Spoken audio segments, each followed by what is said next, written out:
ABP news आपको रखे आगे।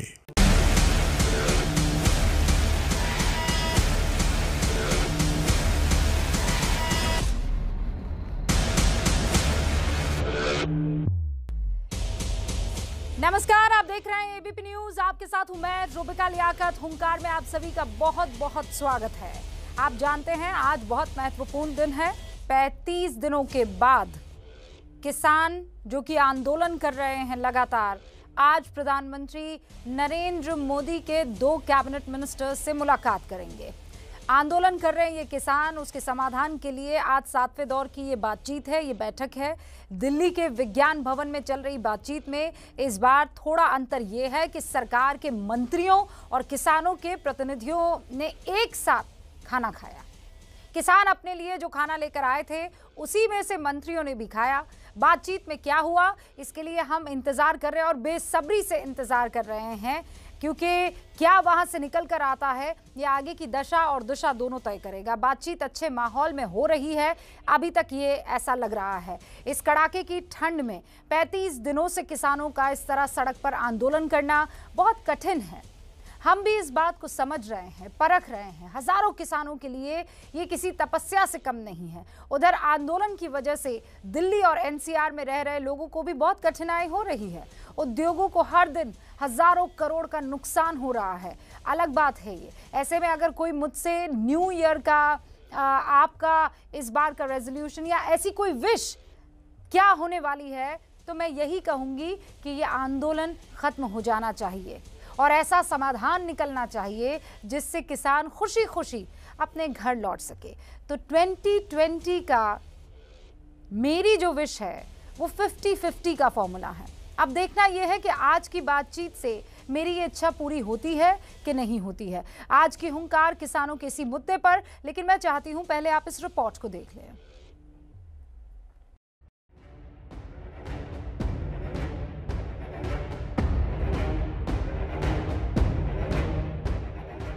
उनका कष्ट हमारा कष्ट है, उनकी पीड़ा हमारी पीड़ा है। हम ऐसा कोई काम नहीं करेंगे जी जो हमारे देश की जनता के हितों के प्रतिकूल हो, उसके खिलाफ हो। फार्म हाउस भी बड़ा चाहिए आदमी को, जमीन भी बड़ा चाहिए, घर भी बड़ा चाह, कार भी बड़ी चाह, तो आंदोलन छोटा कैसे हो जाएगा?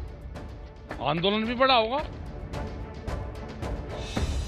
सभी मुद्दों पर बात होगी, खुले मन से बात होगी, इसमें तो सारा कुछ हो जाता है। वो ही खुले मन से बातचीत करें तो बिल्कुल खत्म हो जाएगी एजिटेशन, ऐसा मेरा मानना है। 3 कानूनों को निरस्त करने की जो हमारा जो है वो पहले से चल रहा है, डे 1 से। वो नॉन नेगोशिएबल रहा है। लोकतंत्र में जो अपनी वचन से मुकर जाता है उसे तो अच्छी सजा यह जनता दे सकती है। लोकतांत्रिक व्यवस्था में यह अधिकार उसे प्राप्त है। जो हम कह रहे हैं उस वचन को पूरा करेंगे और आगे बढ़कर पूरा करेंगे।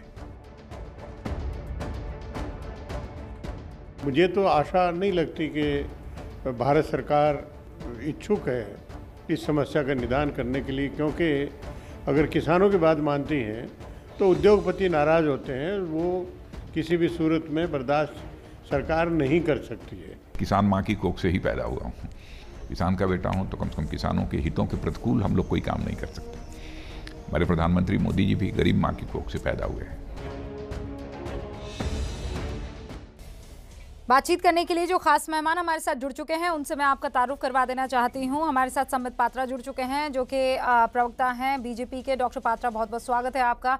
अखिलेश प्रताप सिंह साहब हमारे साथ जुड़ चुके हैं जो कि कांग्रेस के प्रवक्ता हैं। आपका भी अखिलेश जी बहुत बहुत स्वागत है।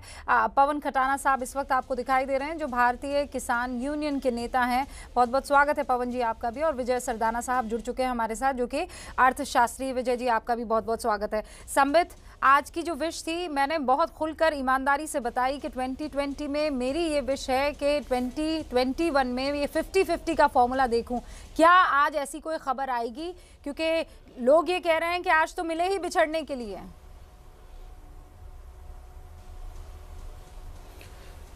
देखिए रूबिका जी, पहले तो मैं आपको और एबीपी न्यूज़ को बहुत बहुत शुभकामनाएं दूंगा कि आप लोगों ने जो नए अवतार में अपना लॉन्च किया है, उसके बाद पहली बार मैं आ रहा हूं, तो मैं आपको आज बहुत देर के बाद धन्यवाद और शुभकामनाएं दे रहा हूं। Thank you. और बिल्कुल जो आपने किसानों के लिए कहा है, सरकार के लिए कही है, और जो आपने हिंदुस्तान के लिए कहा है कि जो रेजोल्यूशन होना चाहिए कि ये आंदोलन समाप्त हो, मैं तो कहूँगा this is in line with what the prime minister thought. आप याद करिए, प्रधानमंत्री जी ने भी करबद्ध निवेदन किया था कि सारे किसान बंधु इस पूरे विषय को अच्छे से समझ करके ये जो आंदोलन कर रहे हैं, इस आंदोलन को समाप्त करें।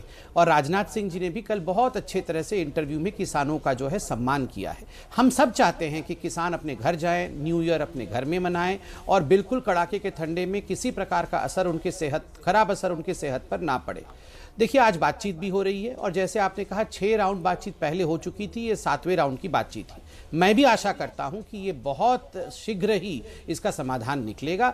और आप देख रहे हैं दोनों मंत्री किस प्रकार से एक साथ आज सभी भोजन कर रहे हैं।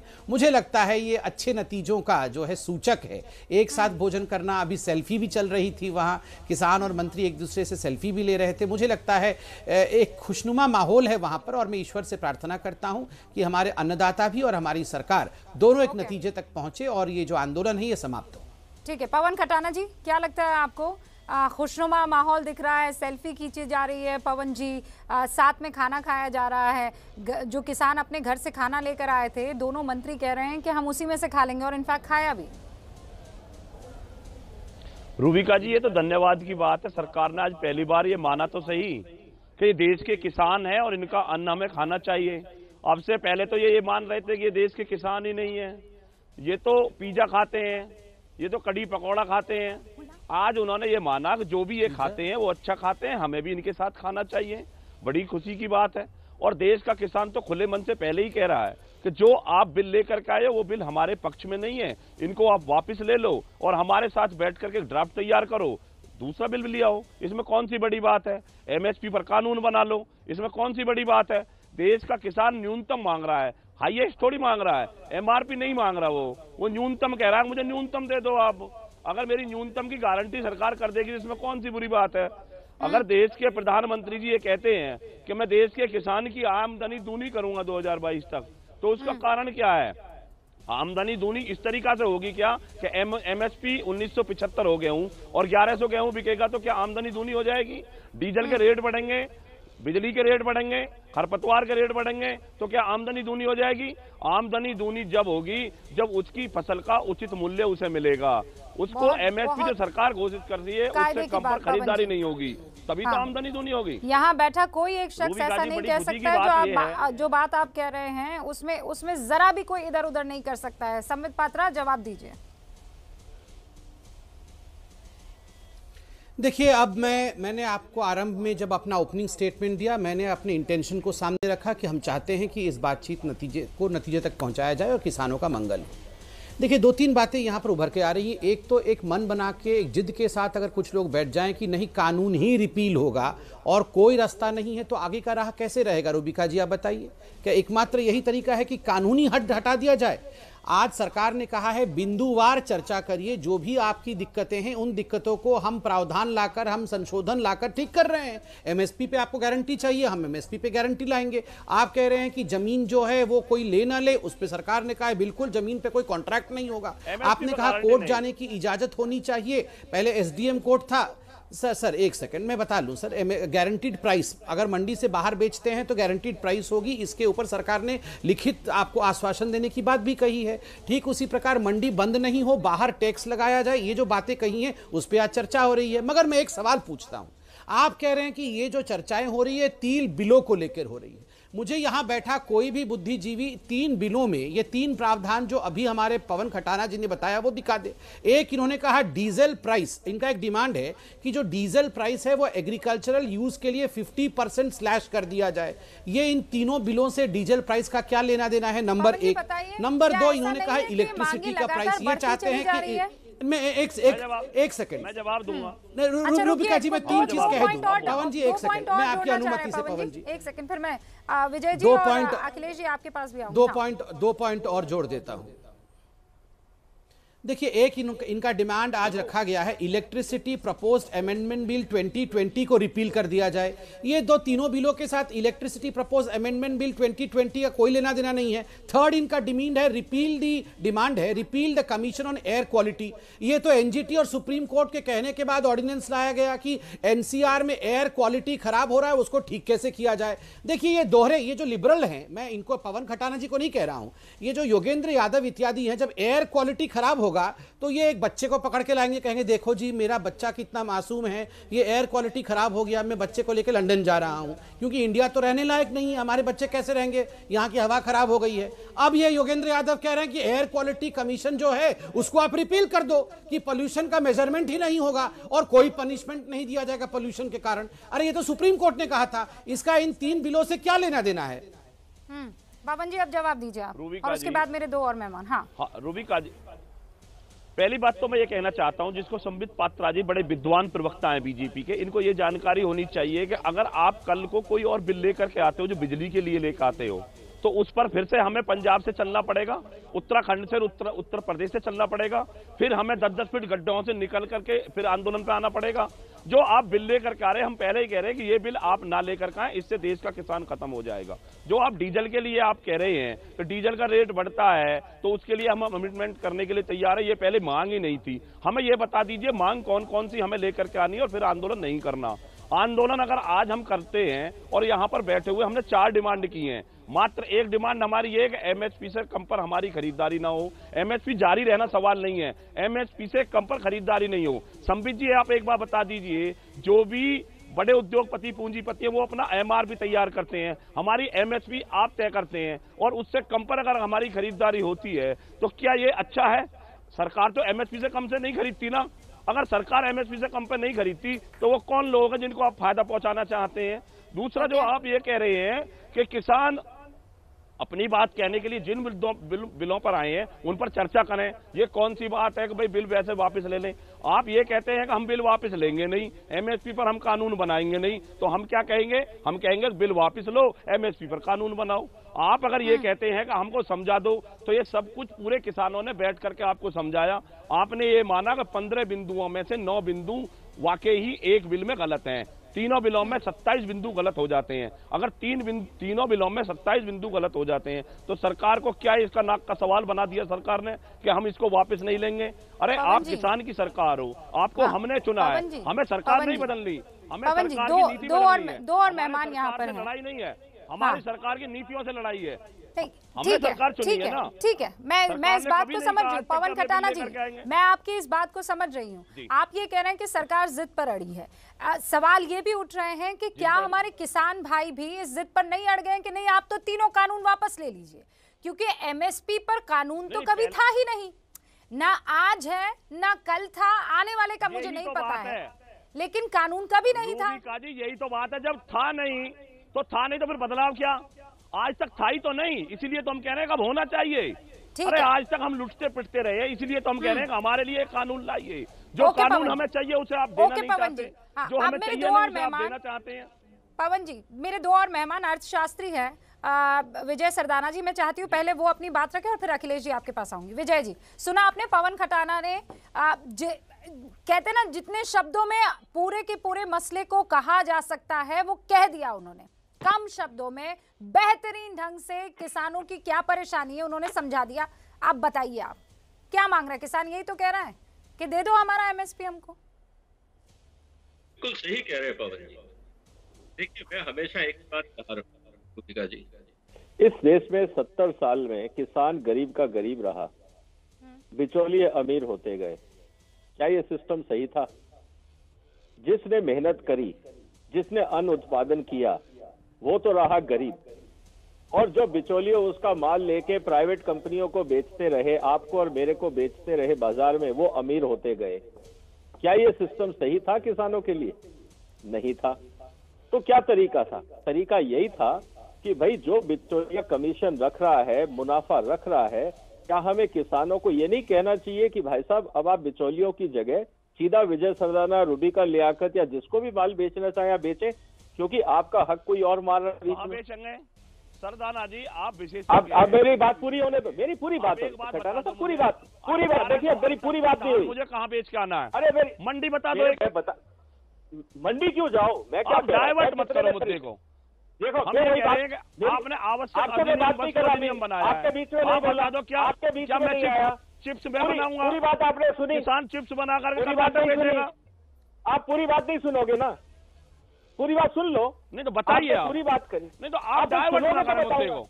आप ये मत सुनिए, आप ये ना कहें कि इससे किसान को फायदा होगा। आप एक बार बता दो, जब बिल आते हैं उससे पहले 1,000 एकड़ जमीन जिनको अलग की जाती है, आपके बीच में नहीं बोला, आप बता दो मुझे। पूरी बात सुनी नहीं, आपने पूरी बात नहीं सुनी ना, बताओ। आप शांति रखो यार, यही प्रॉब्लम है ना कि आपको लगता है कि अगर आपके हिसाब से बात नहीं है तो बैठे हम तो भाई, तो सुनो ना, आराम से बैठे, बता दो, बताओ, बता रहा हूँ, बताइए। मैं खरीदता हूँ, मेरे मोहल्ले में गेहूं बिकता है 30 रुपए, आपको नहीं मिलता 18 रुपए। अब सवाल ये है कि मेरे को जब 30 मिल रहा है, किसान तक 18 भी नहीं पहुंच रहा, तो बीच का माल रख कौन रहा है?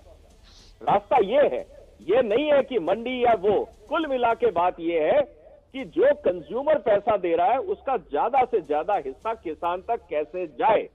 बात कुल मिला के पैसे की है, बात कानून की नहीं है। वो क्या कानून लाए जाए जिससे किसान का हक किसान तक पहुंचे। सवाल ये है खटारा जी, सवाल ये नहीं है कि हमें मंडी चाहिए या नहीं चाहिए, हमें पैसा चाहिए, हमारी किसान की जेब में पैसा पहुंचना चाहिए। और जब मैं एज ए कंज्यूमर 30 रुपए गेहूं के दे रहा हूं, 40 रुपए की मूली खरीद रहा हूं, 70 रुपए की गोभी खरीद रहा हूं, आपके किसान को कितना मिल रहा है? बीज का पैसा कहां जा रहा है? सवाल ये है कि ये किसान का हक कौन मार रहा है, उनको रास्ते से हम क्यों ना हटाएं ताकि किसान तक पूरा पैसा जाए। सवाल ये है, इसका रास्ता बताइए कि क्या तरीका होना चाहिए। आपके पास अनुभव है ना, मुझे बताइए कि जिस 50 रुपए का मैं दे रहा हूं, वो 50 रुपए सब्जी में से सारा का सारा पैसा मैं बता रहा हूँ ना सरदाना जी, मैं बता रहा हूँ, मैं बता रहा हूँ अगर आप एक सीमा रेखा ये खींच दोगे कि मंडियों के भीतर बेचें या मंडियों के बाहर बेचें, 1900 से 75 से कम गेहूं नहीं बिकेगा। मंडियों के बाहर बेचें या बाहर अंदर बेचें, 1868 से कम में धान नहीं बिकेगा। आप ये कहते हैं कि आज 5800 का उड़द का रेट है एमएसपी और 3200 में खरीदारी हो रही है, और जो पूंजीपति उद्योगपति दाल बना करके बेच रहे हैं वो आज भी उसे 80 से ऊपर बेच रहे हैं। तो आप एक बात बता दो, किसान का तो 32 बिक रहा है और उसको प्रॉफिट ज्यादा मिल रहा है, इससे फायदा मिलेगा इस बिल से?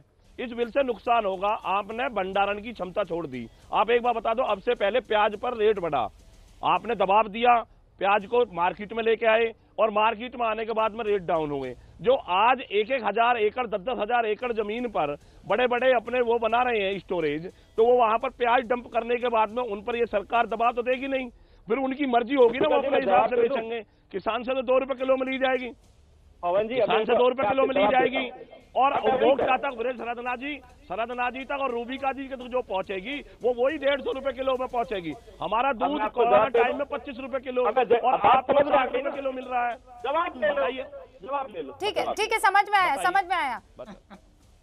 मैं जवाब दे देता हूँ। इस देश में बस अखिलेश जी एक सेकंड, विजय सरदाना जवाब पूरा कर ले, फिर मैं आपका रुख करूंगी। कितना हमारे यहाँ प्रोडक्शन होता है? हमारे यहाँ प्रोडक्शन होता है करीब 700 मिलियन टन खाने का, ठीक है। हिंदुस्तान में total warehousing capacity, FCI, CWC, state warehousing, private, किराए की, तिरपाल डाली हुई सारी कैपेसिटी अगर मैं लगा दूं ना खटाना साहब, 85 मिलियन टन है। प्रोडक्शन कितना है? 700 मिलियन टन। होर्डिंग कैसे होगा? पहली बात। आपने कहा बड़े व्यापारी ले लेंगे। भारत सरकार ने अभी तक जितने नए प्रोजेक्ट अप्रूव किए हैं स्टोरेज के लिए, ठीक है, उसकी टोटल इंस्टॉल्ड कैपेसिटी है 65 मिलियन टन और 39,000 अप्रूव किए। अब मुझे ये बता, अब मेरी बात सुन, आपके देश में स्टोरेज, ये भारत सरकार का आंकड़ा है, ठीक है, आपके सरकारी आंकड़े से, कांग्रेस के प्रवक्ता से 2 मिनट, भारत सरकार का आंकड़ा ये भी है। मेरे को आज पूरी बात करने दो ना, पूरी बात। अब मुझे ये बताइए, आपके इस देश में, आपके देश में, हमारे देश में सिर्फ गेहूं पैदा होता है 116 मिलियन टन। मैं आपसे ये मैं ये समझना चाह रही हूँ विजय जी ओके, अखिलेश जी कुछ कहना चाह रहे हैं। अखिलेश जी, विजय जी सुनिए, आप जितना मोहब्बत में आप समझा रहे हैं, क्या हमें ये समझाइश, पवन जी एक सेकंड, पहले नहीं कर लेनी चाहिए थी? कहाँ कमी रह गई, क्यों कमी रह गई कि आज हमें दोबारा जीरो से लेकर आगे तक की बात समझानी पड़ी? पर अखिलेश जी के चेहरे पर मुस्कान है, किस बात को लेकर Akhilesh ji? Doctor Patra, I will come to you sir. अभी मैं सुन रहा विजय सरदाना जी से मैं शुरू करता हूं। अब बड़ा अपने आप को एग्रीकल्चर का फार्मूले से समझा रहे थे कि बड़ा ज्ञान की बातें बता रहे हैं, मैं वहीं से शुरू करता हूं। इन्होंने कहा किसान 18 रुपए किलो गेहूं बेचता है और 30 रुपए किलो ये दुकान से खरीद के लाते हैं। एकदम सही लाते हैं, एकदम सही बात कही आपने। तो 30 रुपए जो बेचता है उससे तो आप ले लेते हैं, लेकिन किसान का ये तो किसान कह रहा है कि हमारा भी फिक्स करो ना कि हम मिनिमम हमसे वो इतने में खरीदे, और वो जब मिनिमम इतने में खरीदे तो हम एक स्टेप और आगे की बात करते हैं। अगर आप बड़े अर्थशास्त्री या ज्ञानी बात कर रहे हैं तो उस पर भी मार्जिन रखो, जैसे प्रोडक्शन कास्ट इंडस्ट्री के निकालते हो, कितनी लागत आई है इतने ही ज्यादा में आप बेच सकते हो, तो उस अनाज पे भी रखो। फिर आप अर्थशास्त्री तो कहिए अनाज पे भी फिर होना चाहिए कि अगर 18 रुपए किलो गेहूं किसान से मिनिमम एमएसपी पे ली गई तो वो इतने रुपए और लगा करके ही 25, 24, 26 रुपए ही बिकेगी। सुनिए, बीच में मत बोलिए जनाब, आपको तो खुश होना गुमराह करना नहीं, ये जो विजय सरदाना जी जो गुमराह कर रहे हैं, बता रहे हैं नहीं, ये तो पवन खटाना आपसे बात कर रहे थे। विजय जी ने तो अभी कुछ कहा ही नहीं है। आपको तो खुश होना चाहिए अखिलेश जी, आपको तो खुश होना चाहिए कि ये जो बिल ये लेकर आई है बीजेपी, यही कांग्रेस लेकर आना चाहती थी। आपको तो खुश होना चाहिए। माननीय प्रधानमंत्री जी ये कह रहे हैं कि ये बिल कांग्रेस लेकर आना चाहिए थी। हमने तो प्रधानमंत्री हमें जानकारी नहीं। मैं प्रधानमंत्री नहीं हूँ कि मैं रोज झूठ बोलूं। मैं आप 2012 में यही बिल लाना चाहते थे, नहीं लाना चाहते थे? पवन खटाना जी, अब आपको नहीं पता है अखिलेश जी, आपने दुखती रग पकड़ ली अखिलेश जी की। पवन खटाना जी, अब ऐसा ना हो कि बहुत जल्द अखिलेश जी आपको फौरन ये कह देंगे कि आपने अभी ग्रांट कर ली है सदस्यता बीजेपी की। आज जिस माहौल में बैठक हो रही है वो माहौल बड़ा पॉजिटिव है। आज लंच जो हुआ उसमें किसान जो अपने घर से किसान नेता खाना लेकर आए थे, उसी खाने को उन्होंने शेयर किया दोनों मंत्रियों के साथ कानून रद्द करने और एमएसपी को लेकर। अभी बैठक दोबारा शुरू हो चुकी है क्योंकि एक लंच ब्रेक था और लंच ब्रेक के बाद किसान और सरकार की बातचीत दोबारा शुरू हुई है। 35 दिन बाद आज एक बार फिर से किसानों और सरकार के बीच में ये बैठक खुशनुमा माहौल में हुई। लंच साथ किया, लेकिन क्या बैठक के बाद दोनों साथ बाहर निकलेंगे एक 50-50 फॉर्मूला के साथ। इसी उम्मीद के, देखिए हमने बहुत क्लियरली कह दिया है कि ये हमारी विश है। एबीपी न्यूज चाहता है कि जल्द से जल्द सोल्यूशन निकल कर आए, किसान भी खुश और किसी तरह की किसी को कोई परेशानी ना हो और खुशी किसान अपने घर लौट जाए। सारे खास मेहमान हमारे साथ बने हुए हैं। अखिलेश जी, आपको आज एकदम सीधे एक्सपोज कर दिया है नेता भारतीय किसान यूनियन के पवन खटाना, जो कह रहे हैं कि आपको तो खुश होना चाहिए। संबित पात्रा, उनकी पार्टी और सरकार वही काम कर रही है जिसका आप ख्वाब देख रहे थे। जी खुश रहिए, आप खुश रहिए। कभी कांग्रेस पार्टी ने नहीं किया था। आदरणीय मोदी जी जब मुख्यमंत्री थे तो उन्होंने मुख्यमंत्री रहते हुए जो रिपोर्ट थी 2011 में, उसमें खुद लिखा था कि एमएसपी मस्ट बी मैंडेटरी। अब प्रधानमंत्री मोदी जी, मुख्यमंत्री मोदी जी की बात खुद ही नहीं मान रहे हैं। देखिए, हर कोई चाहता है कि ये समस्या का निदान हो और सरकार को अपना अहंकार छोड़ करके किसानों से बात करनी। सरकार का क्या जाता है, अगर एमएसपी एक्ट में मेंशन कर देते हैं कि एमएसपी मस्ट बी मैंडेटरी, तो सरकार का नुकसान क्या है? सरकार का क्या नुकसान है? क्योंकि सरकार तो अपने उसी रेट पर खरीदेगी। संबित पात्रा, सरकार का कोई नुकसान नहीं है, लेकिन उन्हें जब गुजरात के संबित पात्रा बताइए आपका क्या नुकसान है? एमएसपी मेंशन करने में क्या हो रहा है? जब हमारे प्रधानमंत्री गुजरात के, देखिए अगर शांत हो जाएं तो मैं जवाब दे पाऊंगा, अगर सब लोग एक साथ बोलेंगे तो कोई समझ नहीं पाएगा। पवन जी एक सेकंड रुकिए, एक सेकंड फिर मैं आपके पास आऊंगी। हाँ ठीक। देखिए, मैंने सबको ध्यान से सुना है, बड़े कायदे से मैं वेट कर रहा था, आप मुझे सुन लीजिए थोड़ा सा। देखिए, यहाँ कांग्रेस के प्रवक्ता कह रहे हैं कि हमने तो नहीं कहा था कि हम किसी प्रकार का ऐसा कानून लाएंगे, एपीएमसी को छेड़छाड़ करेंगे। तो मैं मैनिफेस्टो ही लेके बैठा हुआ हूँ, 11वां नंबर पॉइंट पढ़ देता हूँ 2019 के मैनिफेस्टो का। Congress will repeal the agricultural produce marketing committees act and make trade in agricultural produce including exports and interstate trade free from all restrictions. ये तो खुद कांग्रेस ने लिखा था। दूसरी बात है, कांग्रेस के सरकार क्या जा रहा है? अरे कर दो ना, एमएसपी। अरे क्या, एक मिनट रुकिए ना, रुकिए, अरे रुकिए, आपका तो मिलान भाग गया है। एक मिनट, अरे एक मिनट नहीं मिलेगा भैया। अरे क्या होगा? नहीं ना, एक मिनट नहीं मिलेगा, एक मिनट, अभी रुकिए। भाग गया है मिलान, यहाँ पर आए हैं ये पढ़ने के लिए मैनिफेस्टो। बैठिए। क्या फोबिया? राहुल गांधी का फोबिया किसी को है? पिज्जा खा के भागा है वहां पे। अरे फोबिया पेशेंट कौन है? फोबिया पेशेंट आप हैं। फोबिया पेशेंट आप हैं। भाग गया है वहां मिलान और यहाँ वो चिल्ला रहा है। जरा इनका आवाज कम करिए तो रूबिका जी। ये चाचा जी पूरी तरह से मानसिक संतुलन खो बैठे हैं। बुढ़ापे में मानसिक संतुलन खो बैठे हैं क्योंकि इनका लीडर भाग गया है। हमारे पास मैनिफेस्टो है, पूरा भी पढ़ के सुना दे रहा हूं। मुझे कंप्लीट करने दिया जाए। मेरा एक सवाल संबित पात्रा जी, ये मोदी जी का भी रिपोर्ट जी ऐसे नहीं चलेगा, कंप्लीट करने दिया जाए। नहीं, अभी रुक जाइए, मैं कंप्लीट कर लूं जरा। रूबिका जी, आपस में क्यों इतना पर्सनल क्यों हो जाते हैं? मतलब मतभेद रखिए ना, मनभेद काहे हो जाते हैं? मैं तो बीच में बोल नहीं रहा था। बोला करिए, समझाइए, तमीज से बात किया करें। आपके बीच में कोई नहीं बोला था, सच्चाई तो हम सब देख रहे हैं। बदतमीजी कर रहा था, बीच में कौन चिल्ला रहा था? हम बोल रहे थे। नहीं, हम बोल रहे थे। तो विटनेस सुना अखिलेश जी, सब अपनी भाषा में बोल रहे हैं, बोलने दीजिए ना, बोलने दीजिए। मैं भी अपना बता दे रहा हूँ मैनिफेस्टो। आप बताइएगा, मैं मौका दूंगी। ऐसा तो है नहीं कि आपको मौका नहीं मिलेगा। अरे आपके मैनिफेस्टो की लाइन पढ़ी नहीं कि आपने कहा मैं भी पढ़ूंगा, मैं भी, और फिर देखिए आप बात कहां से कहां पहुंच गई। इस बीच चूंकि आप लोग बात कर रहे थे, एक बड़ी खबर आ गई। मैं बता दूं आपको बड़ी खबर, बोलूंगा आप चिल्लाएंगे। कमेटी बनाने की बात सरकार की तरफ से निकल कर आ रही है। मैं चाहती हूँ एक बार फिर से वो बड़ी खबर दिखाई जाए दर्शकों को। ये देखिए, सरकार ने बातचीत के दौरान कमेटी बनाने का प्रस्ताव रखा है। कमेटी कानून को लेकर किसानों की मांगों पर विचार करेगी। ये दो बड़े अहम बिंदु हैं। संबित पात्रा, कमेटी बनाने पर विचार।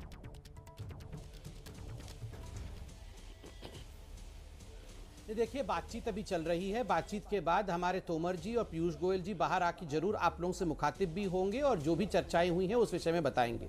उससे पहले मैं बताऊं, ये उचित नहीं रहेगा, ना ही हमें इस विषय में पता है। मगर अभी जो चर्चा हो रही थी, मैं उस पर शांतिप्रिय तरीके से अपने विषय को रख रहा हूं। मैं तो किसी के बीच में नहीं चिल्ला रहा हूं। देखिए, यहाँ जो मैं सुना हूं एमएसपी के बारे में कि गारंटी होना चाहिए, और कांग्रेस के प्रवक्ता कह रहे थे क्या जाता है सरकार को, बिल्कुल कर दे। अखिलेश जी, आपकी आवाज नहीं आ रही है, रुक जाइए, सुन लेने दें, अपने टाइम पर बोलिए। आप लोग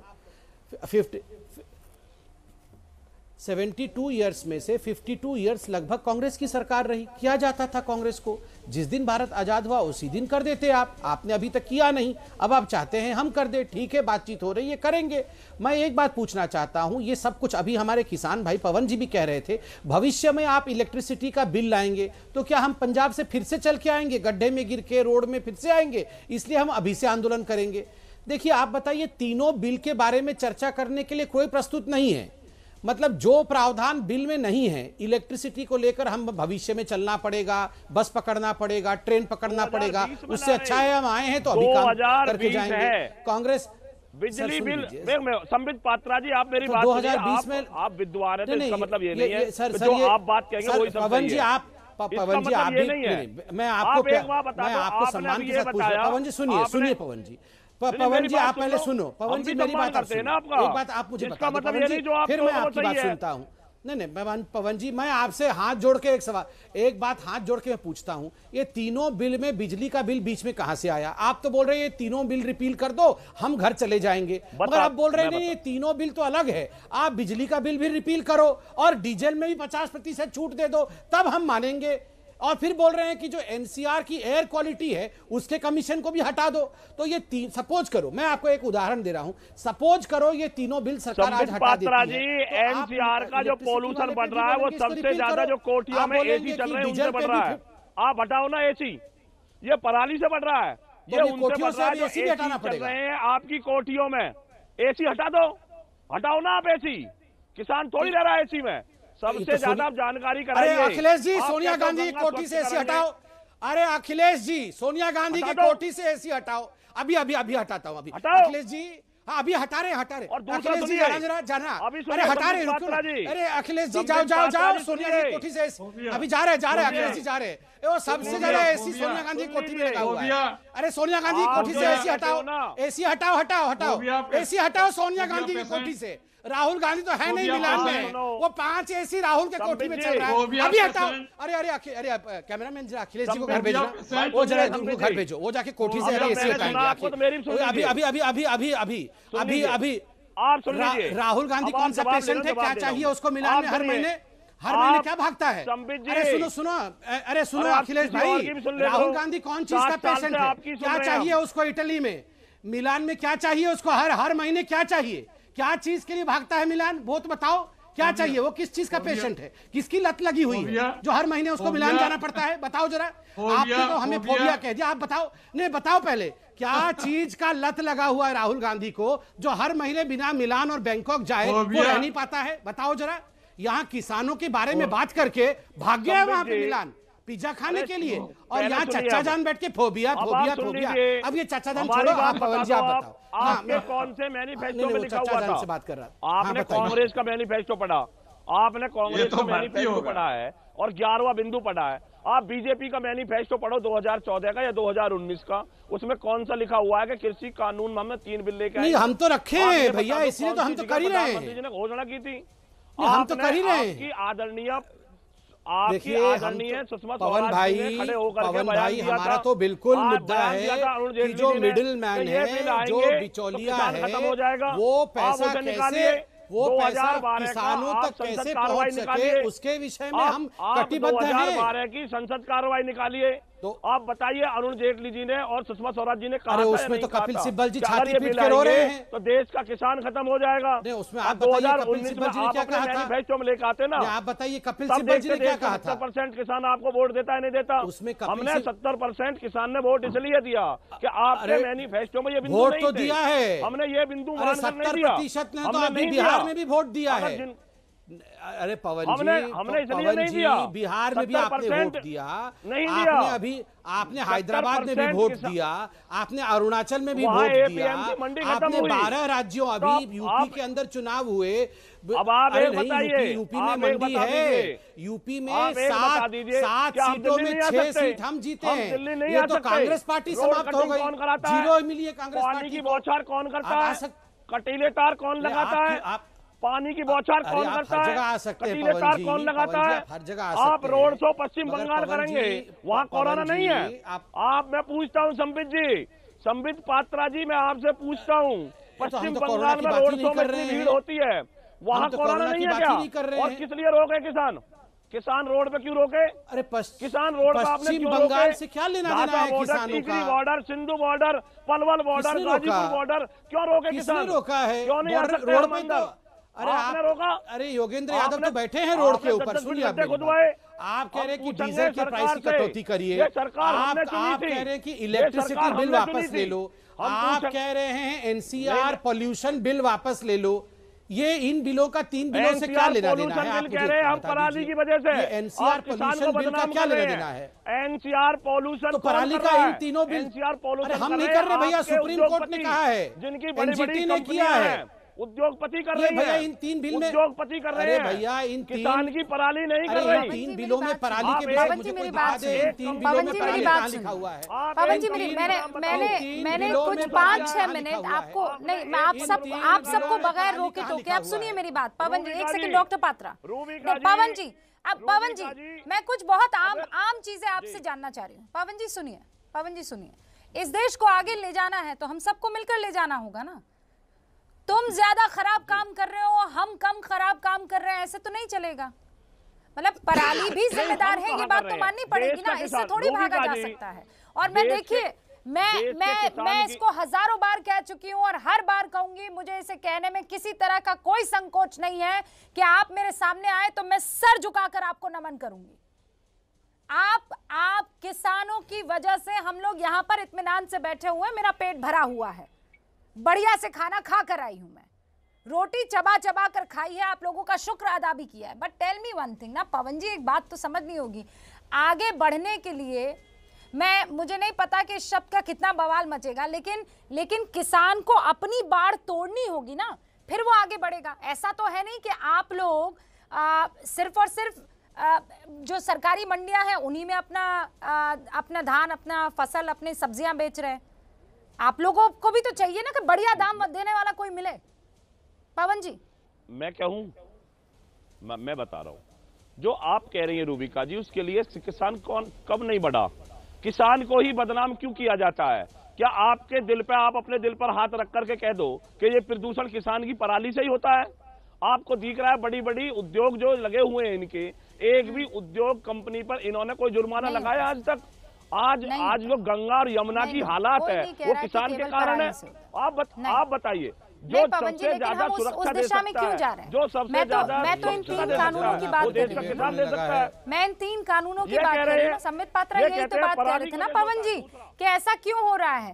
फिर उसके बाद बहुत सी और मांगे आने लगेगी, और इस देश में आप जानते हैं कि विभिन्न तरह के काम करने वाले फिर सड़कों पर आएंगे और कहेंगे नहीं हमारी तो ये मांगे मानिए ही मानिए, वरना हम तो नहीं जा रहे घर। भाई कहीं तो एक प्लेटफॉर्म होगा जहां पर आप भी उस जगह पहुंचे जहां सरकार, जिसे बीच का रास्ता कहते हैं। बमुश्किल 4 से 5 मिनट मेरे पास है और इसीलिए मैं चाहती हूं कि कायदे से हर एक शख्स जो है अपनी बात रखे। संबित पात्रा, शुरुआत आपसे करने वाली हूं।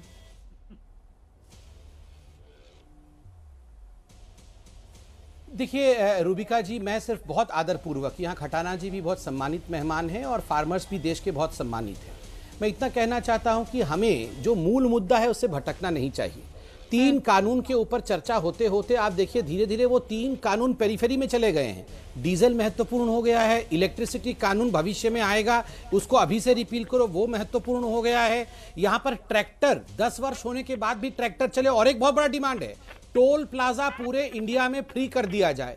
आप बताइए, ना तो पराली का जिक्र, ना ट्रैक्टर का जिक्र, ना इलेक्ट्रिसिटी का जिक्र इन तीनों बिल में कहीं है, मगर हमारे डिबेट का 90% समय पराली और इलेक्ट्रिसिटी को लेकर हुआ है। आज आप खुद देखिए, आप बताइए, यही मैं कहता हूं कि जो बिल में नहीं है उसको लेकर जिस प्रकार के भ्रम के वातावरण को फैलाया जा रहा है, ये सारा काम सबसे बड़ा मुद्दा है। मतलब वो दोगुनी जो जिसका आप लोग वादा कर रहे हैं, वो उसकी दोगुनी किस तरीके से कमाई होगी, उसमें ये 3-4 चीजें बहुत महत्वपूर्ण है और शायद इसीलिए उनको लग रहा है कि ये मौका है और इस जगह पर अपनी बात रख लेनी चाहिए। ठीक है पवन जी।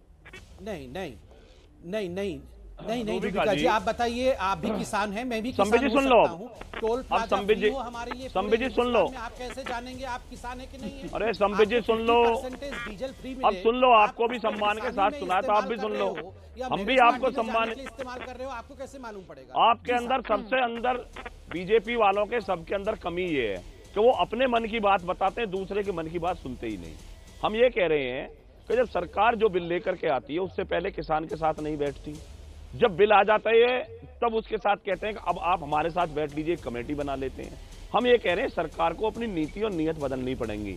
अगर आप बिल जो भी लेके आएंगे उससे पहले आपको ये पता तो चल गया विरोध है किसी चीज का, अगर आपको ये कहा गया भाई ये बिल नहीं होने चाहिए, हमने कौन सी बात की? आप सरकार के प्रवक्ता हैं और संबित पात्रा जी बड़े नेता हैं, आप कह दो एमएसपी से कम पर खरीदारी नहीं होगी, 2 लिख करके आप कह दो तीनों बिल वापस, जो बिल बनाएंगे उसे आपके साथ बैठ करके ड्राफ्ट तैयार करेंगे, क्या हो आप उसके बाद ये तो जिद हो गई ना फिर। भाई वो कह रहे हैं कि उन तमाम लोगों को ध्यान में रखते हुए बिल ऐसे तो है नहीं कि संबित पात्रा ने घर पर बैठ के बना दिया और उसके बाद मोदी जी ने कहा चलो भाई अच्छा लग रहा है, बड़ा इंप्रेसिव है, साइन कर लेते हैं। अरे भाई पूरी एक रिसर्च हुई होगी, आप जानते हैं, एक के बाद एक रिपोर्ट्स आई है, उनके आधार पर इस बिल को तैयार किया गया है। पवन जी सुनिए, विजय सरदाना यहाँ पर है, विजय सरदाना, किसानों को साथ बिठाकर बिल बना देते तो आज ये हालत नहीं होती। अच्छा आप ही का सवाल पूछिए पवन जी, रुकिए एक सेकंड। हाँ। अगर इन्होंने ओपन नहीं किया विजय जी तो 1,000 10,000 एकड़ 40 सेकंड मैं अखिलेश जी आपको और विजय जी को दूंगी। पवन जी रुकिए एक सेकंड। विजय जी, ये संविधान की कसम खाते हैं कि हम कोई बात शो नहीं करेंगे और ये अपने पूंजीपति और उद्योगपतियों को बताते हैं। ये कहते हैं संविधान की कसम ऐसी खाई जाती है क्या?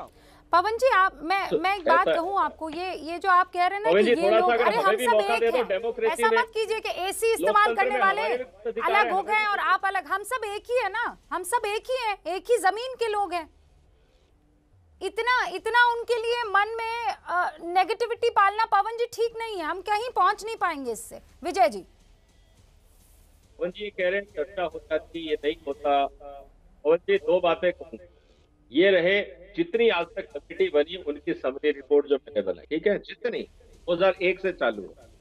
जिस दिन ऑर्डिनेंस आया, आप ही के नेता राकेश टिकैत जी ने क्या कहा था, वर्षों पुरानी डिमांड किसानों की मान ली गई। नहीं कहा। धन्यवाद। गलत संदेश मत दो, बोलिएगा नहीं, मैं आपको कटिंग दे दूं। सितंबर को हमने पहली बार अरे भैया आवाज ठीक नहीं और मेरे गलत सूचना देते हो, ये गलत है। हम कैसे मान लेंगे इस बात को? 10 सेकंड नहीं सुन सकते। 14 सितंबर का ज्ञापन है हमारा, हम कैसे मान लेंगे? हमने कह दिया। अरे भाई आपने क्या बोल रहा हूँ, आपने मानहानि का दावा किया, उसके खिलाफ किया आपने नहीं किया? सर मेरे पास वक्त की कमी है। अखिलेश जी 10 सेकंड, 10 सेकंड में भी आप एक आध शब्द का इस्तेमाल करके खत्म करेंगे क्या? हाँ बोलिए। ये जो चारों लोग बता रहे हैं बड़े ज्ञान की बातें, 5 बार मिलान बोलिए, मिलान रिपोर्ट बना रहे हैं। ये पहले बता दें कि इनके अलायंस पार्टनर को पहले ये समझा लें जो बिल पास होते वक्त चले गए, फिर ये इनके जो और अलायंस पार्टनर से हरियाणा के। ठीक है अखिलेश जी, बहुत बहुत शुक्रिया 10 सेकंड में अपनी बात रखने के लिए। देखिए जो बैठक चल रही है इसमें सरकार ने अपनी तरफ से कमेटी बनाने का प्रस्ताव रखा है। हालांकि ऐसा प्रस्ताव पहले की बैठक में भी रखा गया था जिसे किसान नेताओं ने ठुकरा दिया था। अभी क्या हुआ है इस प्रस्ताव को लेकर ये अंदर से जानकारी नहीं आई है, लेकिन हाँ कमेटी कानून को लेकर किसानों की मांगों पर विचार करेगी। एक बार फिर से ये प्रस्ताव रखा गया। 1 दिसंबर को भी सरकार ने कमेटी बनाने का प्रस्ताव किया था जिसे किसान नेताओं ने ठुकरा दिया था।